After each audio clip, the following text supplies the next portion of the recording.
Today on Black Twitter Talk, we are talking the Nate Parker rape case. The Department of Justice cancels contracts with private prisons. Ryan Lochte, the Olympic liar. Frank Ocean drops his new album, and we answer viewer questions about what it means to be black. Stay tuned.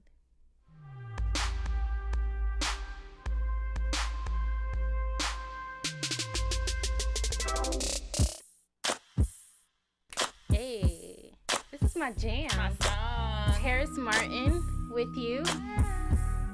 He's a kid from South LA. I love him. He works with Kendrick Lamar. This is gonna be my first dance at my wedding, y'all. Hey. Thanks for tuning in to Black Twitter Talk. I am your host, Angie Skates. You can find me on Twitter at Angie_Skates. Hey, what's up, you guys? It's Kels. You can find me on Instagram and on Twitter at TheUrbanGypsyLA. All right, you guys. This is my jam, but let's get into it. Okay. I know we have all heard about Nate Parker's rape case from 17 years ago.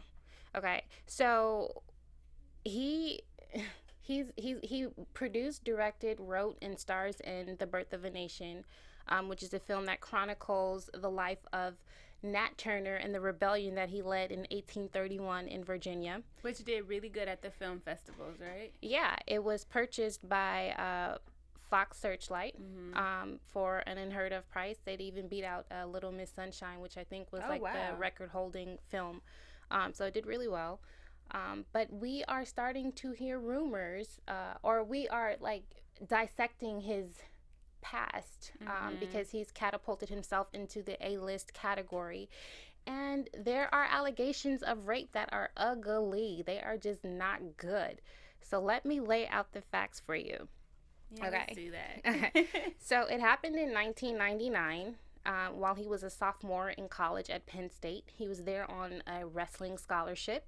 His roommate, also there on a wrestling scholarship, who co-wrote the film Birth of a Nation, Jean Miggiani Celestin, was also accused of raping this woman. Apparently, they were out drinking, and they, of course, Nate and Jean say that the sex was consensual. But she's saying that she was raped. The victim was harassed on campus after the incident happened by both gentlemen. She said, gentlemen, I don't know if they're gentlemen, but whatever.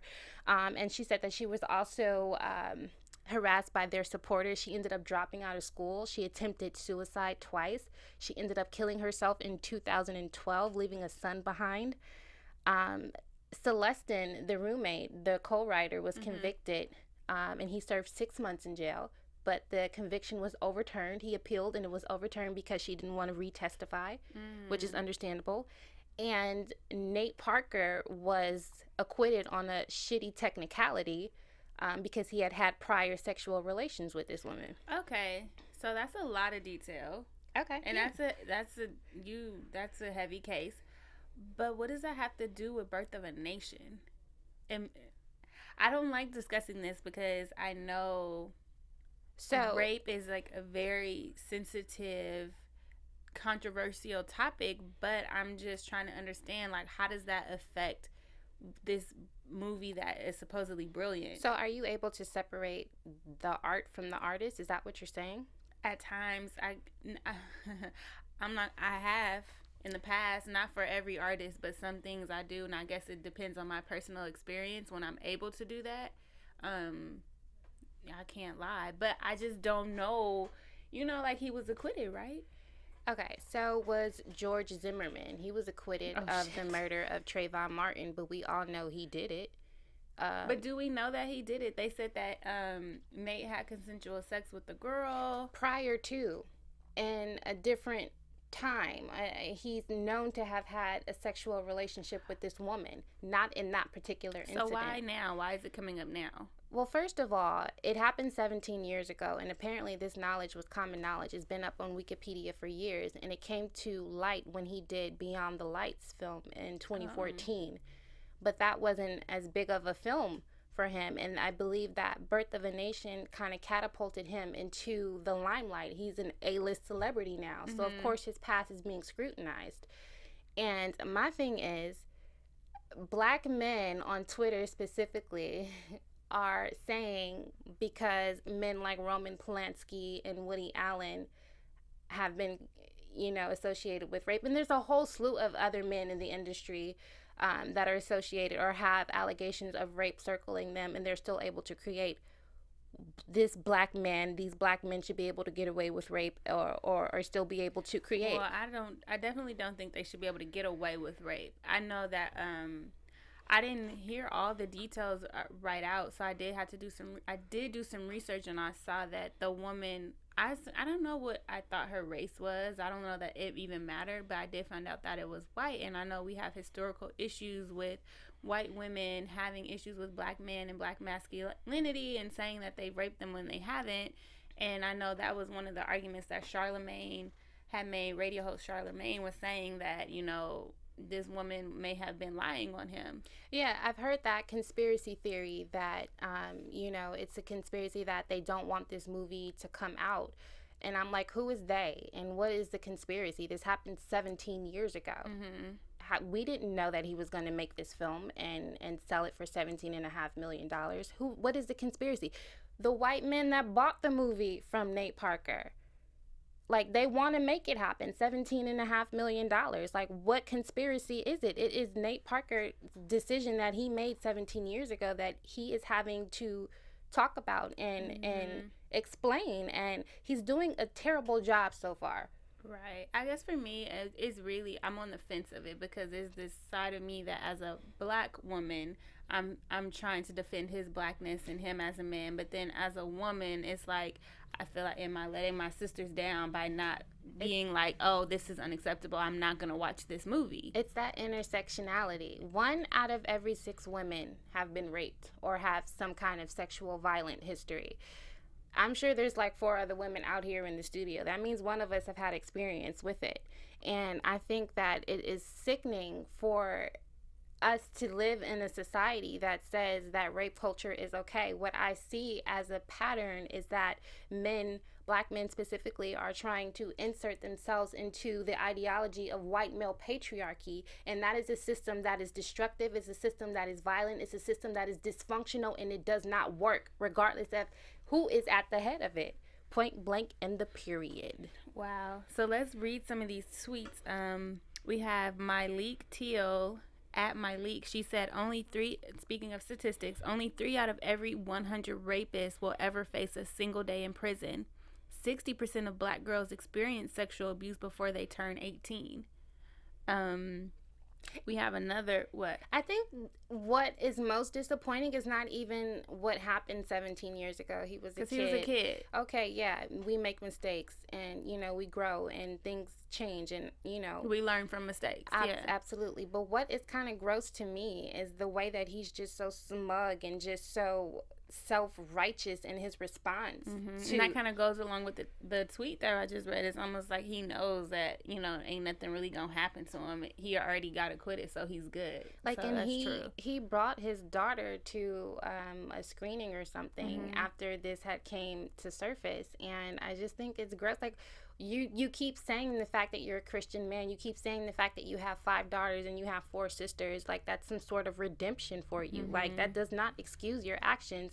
And what I would like to see happen is you open up a dialogue about rape culture. Say, I messed up. That was 17 years ago. I effed up, but this is me today. Let's talk about it. Let's open up a discussion and let's really dismantle this detrimental ideology that is so ingrained into our culture. Right. Son of Baldwin on Twitter said, I noticed so many men get anxious and terrified once you start clearly defining consent and rape. Like they have transgressions to hide. And that goes in line with what you're just saying. Like, I guess when I found out that I don't know, the fact that it was during college and that he was on a athletic scholarship, I've known from being in institutions and talking to different athletes that they do have a certain group of girls that they designate as low-key the women that the athletes can have. And I know that sounds crazy, but like the coaches know, the players know, the women know. So I guess there was this part of me that's like, well, maybe she was one of those girls. And I'm not saying that whatever happened that night was okay, but I think that's a part of where these men need to be taught this when they're young. Like, you need to know what it is, what rape is. Like, we were talking about the actual definition of rape, and it's not just you finding a woman, beating her up, and then having sex with her. Like, if she says no, or if she's so intoxicated where she can't define yes or no, then it's rape, right? Yes.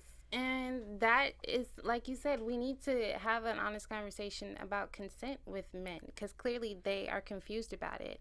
And I was really rooting for Nate Parker. Remember we met him at the screening? Yes, we did. A couple years ago. He was real cool. He was so down to earth. I feel like that was my friend. That's why I'm kind of like trying to find out, like, did this happen? Because he was such a nice person in person. Yeah, it was at a screening at the ArcLight in Hollywood for Spike Lee's film, Red Hook Summer. It wasn't a good film, but anyway, I love you, Spike. We showed up a little bit late to the screening, and the manager was really rude and nasty to us, and wouldn't refund us our money, wouldn't allow us to view the film, and wouldn't allow us into the screening after the film was over. So we kind of just stood and protested in the lobby, and we kind of told everyone that passed by, because there were other people that were on CP time that day too, and we ended up having like a little bit of a protest in the lobby. The crowd thinned out, but I spotted Spike Lee walking down the stairs, and I walk up to him and I'm like, yo, Spike, they won't let us in and see your movie, man. Yeah, like, we saw the movie yesterday, we bought tickets again today, we wanted to come to the Q&A, and the manager for some reason is being really rude and disgusting to us, like, can we come in with you? And he looked me up and down. He was like, come on, sis. So we walk in, and then I see Nate Parker. He looks behind me. He's like, oh, do you guys work for the production company? And I'm like, 40 Acres and a Mule? Not yet. Like, I wish. But we ended up having like a 20-minute private conversation with Spike Lee and Nate Parker about the film, and we ended up finding out that we have mutual friends from Inglewood. Like, he seemed like a really down-to-earth dude. And I was rooting for you, but I don't think that I can separate the art from the artist in this case, unless he cops, and like, he just has to change his whole energy around this. Yeah, I think somebody at some point does have to own up to the fact that they did rape a woman, and they need to just talk about it. Like, let's discuss it, because we can't keep doing it. Like, why are we just gonna pretend like it's not happening and sweep it under the rug? Like, y'all doing it, y'all need to make sure that these other brothers up under you don't do the same thing, and it ruins their future because you think, oh, you gotta quit it and it's done, or no one ever, you never got convicted, so it's cool. No, because it's messing up your career. It messed up everything for Bill Cosby. Like, y'all need to be the ones educating the men under you, because they're not listening to us. Clearly. And the victim killed herself. That's so sad. Like, it's unfortunate, and I would like to see Nate be a little bit more open and honest about what happened. Even the language that he chooses, he says, I was acquitted. He never says that I didn't do it. He never said I was acquitted. Right. Like, oh, so now all of a sudden we have faith in the justice system? Like, I don't. Speaking of the justice system, the Department of Justice recently canceled their contract with the private prisons. Well, actually, I guess the contracts will officially be done in 2017. So this is a small victory for the dismantling of the prison industrial complex. It's big, but it's small. It's big, but it's small. So what happened was there was like an investigation that happened, and bottom line, they found out that the private prisons were unsafe, they're more expensive, and they're ineffective than the state prisons. There are 2.2 million people incarcerated in both federal and state correctional facilities. Out of those 2.2 million, 193,000 are in federal prisons. Out of those 193,000, 22,000 of them are held in private prisons. That's 1 in 8 inmates. That's only a small dent. And if we want to reform the prison industrial complex, we have to look at the criminalization of impoverished people. We have to look at the criminalization of drug use and of mental illness, of chronic homelessness. Yes. Like, if we want to really dismantle and lessen the population that's incarcerated right now for nonviolent crimes, nonviolent offenses, then we need to start looking at these things. We also need to start changing sentencing guidelines. I think it's a big thing. People are not sentenced fairly. They're sentenced based on their color, or or where they live, or their economic background. Status, yeah. Someone was, because of them pulling the contract, I guess their stock prices went down. So Caroline Obama, also known as @Awkward Duck, She put, me giggling at all the folks who made money off private prisons lose their money today because of plummeting stocks. Sorry, not but the sorry. fact that we have people that invest in stocks for prisons is the part that's just like mind-boggling to me. Like, what in the heck? And then they're not actually good prisons. Like, the medical treatment is there not there. They said during the investigations they found out that sometimes there was no actual medical doctor on site for that prison, that they had a LVN there and that was it. It's like, what in the heck? You guys have how many people in this prison and there's no doctor? They don't care about us. They don't do any rehabilitation. You know, we have a lot of mentally ill people in there, and they're not being taken care of. They're not getting the help that they need at all. So it's a waste of time and money. I think. And I don't think that they're going to do away with private prisons altogether.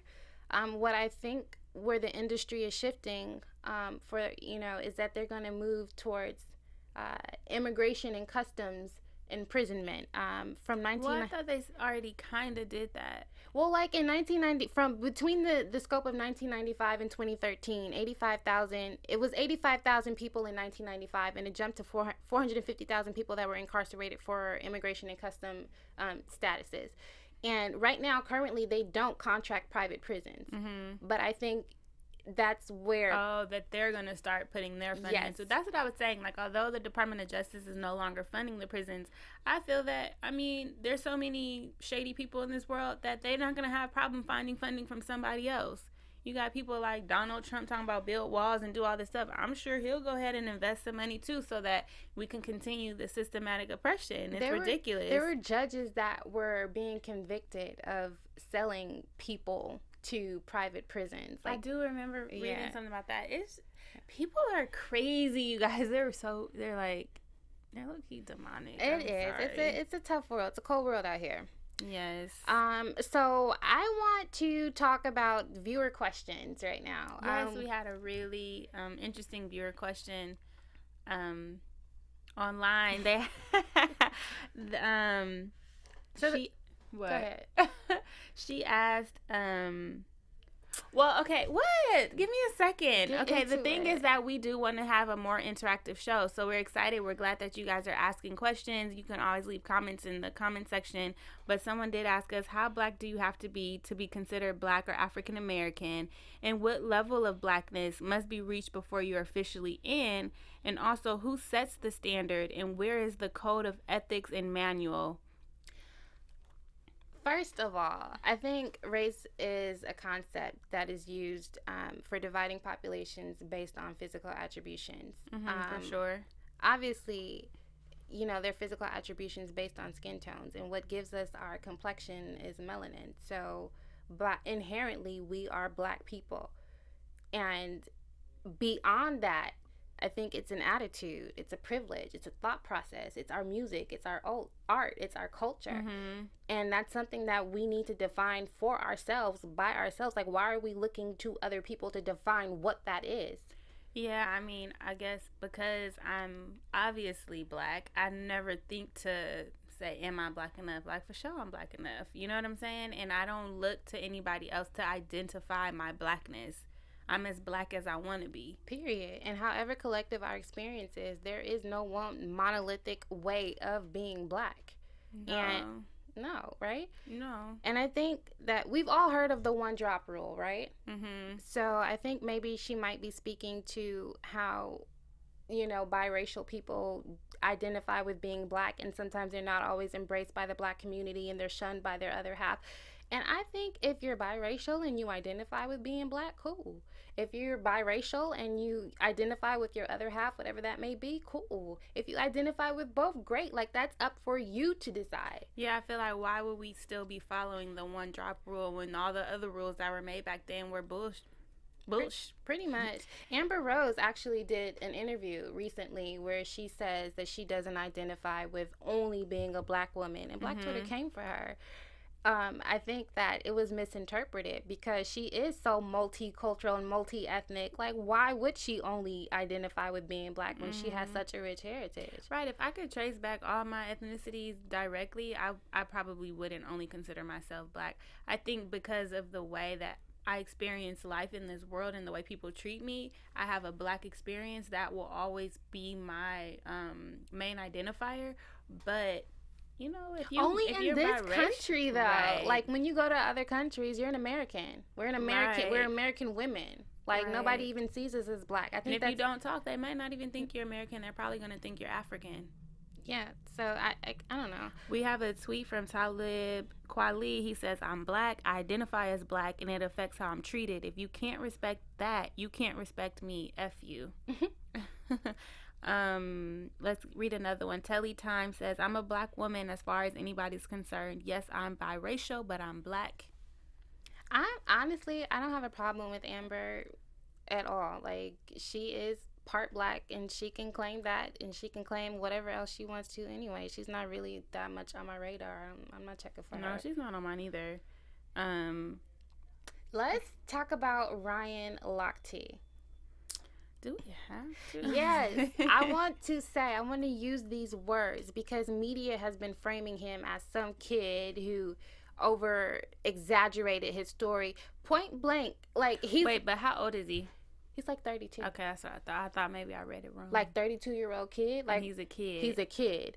Tell that to Tamir Rice, 12 years old, who was gunned down in the park. Because Like he was a threat. he okay, so Ryan Lochte, he's a liar.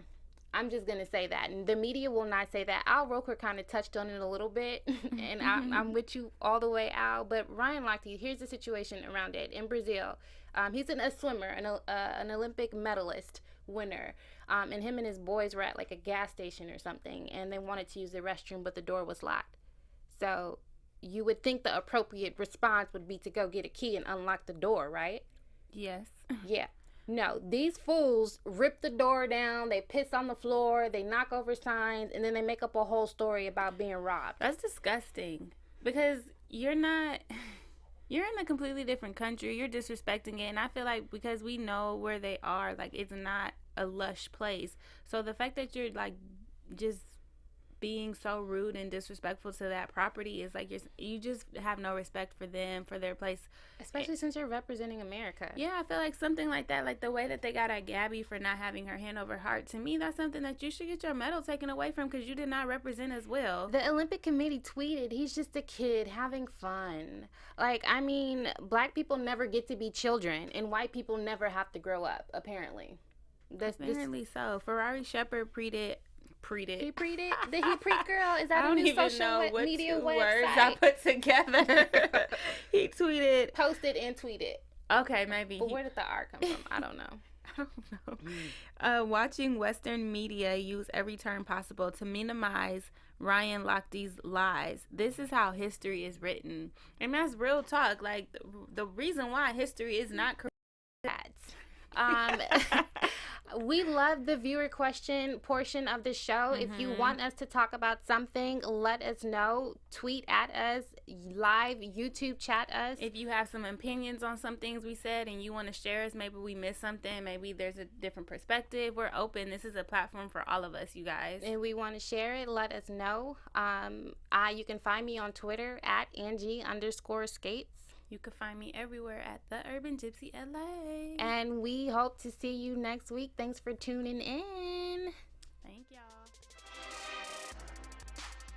From executives Keven Undergaro, Dario Kristen, Tiana Hobson, and the entire BHL staff, we would like to thank you for supporting Black Hollywood Live, the first online broadcast network dedicated to African American entertainment. For questions and comments, contact us. info@blackhollywoodlive.com. Like us on Facebook, tweet us, or Instagram us at BHL Online. And I am the official voice of Black Hollywood Live, Scipio. Instagram me at KingXOBay. Thanks for tuning in. The views expressed here are those of the host only and do not necessarily reflect the views of BHL or its owners or principals.